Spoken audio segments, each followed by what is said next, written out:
Assalamualaikum warahmatullahi wabarakatuh. Perkenalkan, nama saya Muhammad Ardiansyah, NIM 2002 1050 2040, Prodi Tekom B 2020. Mata kuliah Sistem Operasi. Pada hari ini saya akan mempresentasikan sesuai tema, yaitu implementasi sistem file. Oke, langsung saja kita masuk ke materinya. Struktur sistem file. File adalah unit penyimpanan logika yang berisi sekumpulan informasi yang berhubungan. Sistem file berada pada penyimpanan sekunder atau disk. Sistem file diorganisasi ke dalam layer-layer seperti gambar 10, 1. Pada level terendah, I/O control berisi device driver dan interrupt handler untuk mengirim informasi antara memori dan sistem disk. Virtual File System. Virtual File System atau disebut VFS merupakan implementasi sistem file yang berorientasi objek. VFS memungkinkan antarmuka sistem call atau API yang sama digunakan untuk sistem file yang berbeda. API adalah lebih sebagai antarmuka VPS dan bukan untuk tipe sistem file tertentu. Skema VPS dapat dilihat pada gambar 10.4 pada gambar di bawah. Implementasi directory. Implementasi directory menggunakan daftar nama file linear dengan pointer ke blok data. Hal ini berdampak pada pemrograman yang mudah tetapi memerlukan waktu lama untuk eksekusi. Untuk mempercepat waktu dieksekusi, digunakan tabel hash berupa daftar linear dengan struktur data hash. Dengan struktur data hash akan mengurangi waktu pencarian directory. Tetapi struktur hash mempunyai risiko bertabrakan apabila terjadi situasi di mana dua nama file hash yang berbeda berada pada lokasi yang sama. Struktur hash berukuran tetap. Metode alokasi. Metode alokasi berhubungan dengan bagaimana blok-blok pada disk dialokasikan untuk file. Terdapat beberapa metode alokasi antara lain alokasi berurutan atau contiguous allocation, alokasi berhubungan atau linked allocation, dan alokasi berindeks, index allocation. Alokasi berurutan atau contiguous allocation. Pada berurutan, setiap file menempati sekumpulan blok yang berurutan pada disk. Gambar 10 bisa lihat di bawah. Model ini sangat sederhana karena hanya membutuhkan lokasi awal blok dan panjang jumlah blok. Akses pada blok disk dilakukan secara random dan memakan banyak ruang. Permasalahan dynamic storage allocation. File yang disimpan secara berurutan tidak dapat berkembang. Alokasi berhubungan atau linked allocation. Pada alokasi berhubungan, setiap file adalah sebuah linked list dari blok terpisah pada disk. Gambar 10 bisa lihat gambar di samping. Pada setiap blok terdapat satu pointer yang menunjuk ke blok lain. Alokasi berhubungan mempunyai bentuk yang sederhana, hanya memerlukan alamat awal. Sistem manajemen ruang bebas pada alokasi berhubungan tidak memakan banyak ruang.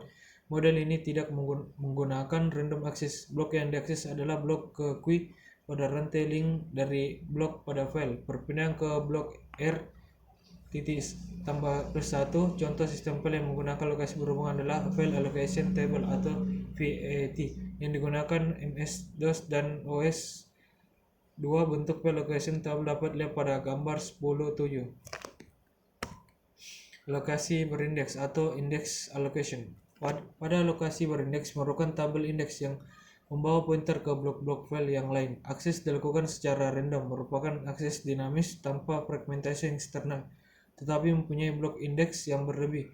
Pemetaan dari logika ke fisik dalam file ukuran maksimum 256 K word dan ukuran blok 512 word hanya memerlukan satu blok untuk tabel indeks.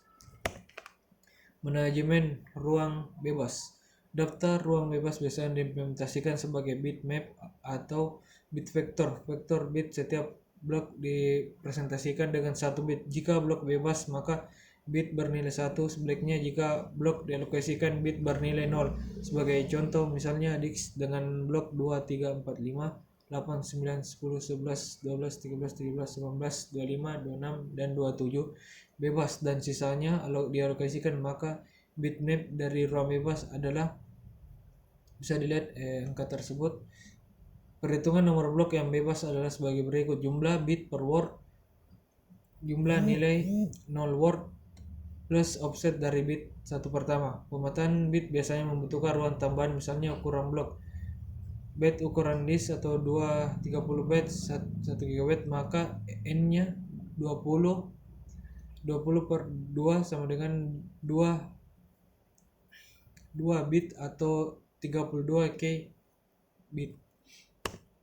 Efisiensi dan performansi. Efisiensi penggunaan ruang disk tergantung pada lokasi disk dan algoritma direktori, serta tipe data disimpan pada entry direktori dari file. Untuk meningkatkan performansi, penggunaan ruang disk digunakan disk CC yang digunakan pada bagian terpisah dari main memory. Untuk penggunaan blok yang sering selain itu juga menggunakan teknik untuk optimasi akses berurutan yang disebut free behind dan read ahead. Teknik untuk optimasi akses berurutan untuk meningkatkan performansi PC juga dapat menggunakan bagian tertentu dari memori sebagai virtual disk atau RAM disk. Perbaikan. Untuk memperbaiki sistem file dilakukan dengan memeriksa konsistensi dengan cara membandingkan data pada struktur direktori dengan blok data pada disk dan mencoba memperbaiki inkonsistensi. Selain itu juga dapat menggunakan program sistem untuk backup data dari disk ke penyimpanan lain, floppy disk, magnetic tape. Perbaikan akan recovery menghilangkan file atau disk dengan restoring data dari backup. Sistem file structured. Sistem file log structured atau journaling menyimpan semua update ke file sistem sebagai transaksi. Semua transaksi ditulis ke log. Sebuah transaksi dijadikan committed jika ditulis ke log, tetapi kemungkinan sistem file tidak diupdate transaksi pada log ditulis secara tidak berurutan ke sistem file. Jika sistem file dimodifikasi, transaksi dihapus dari log. Jika file bertabrakan, semua transaksi yang tersisa pada log harus dibentuk. Sun Network File System atau NFS. Network File System adalah implementasi dan spesifikasi dari sistem perangkat lunak untuk mengakses remote files melalui LAN atau WAN. NFS merupakan bagian dari Solaris and Sun OS yang berjalan pada Sun Workstation menggunakan Unreadable Data Protocol atau UDP IP, protokol dan internet. NFS didesain untuk operasi pada lingkungan heterogen dari mesin SO dan arsitektur network yang berbeda. Spesifikasi NFS tidak tergantung dari media tersebut. Ketergantungan dilakukan melalui penggunaan RPC pada bagian tertinggi dari protokol eksternal data atau XDR yang digunakan antar dua muka independen. Oke, cukup sekian dari presentasi saya. Mohon maaf bila ada kesalahan kata ataupun kesalahan pengucapan. Wabillahi taufiq hidayah. Wassalamualaikum warahmatullahi wabarakatuh.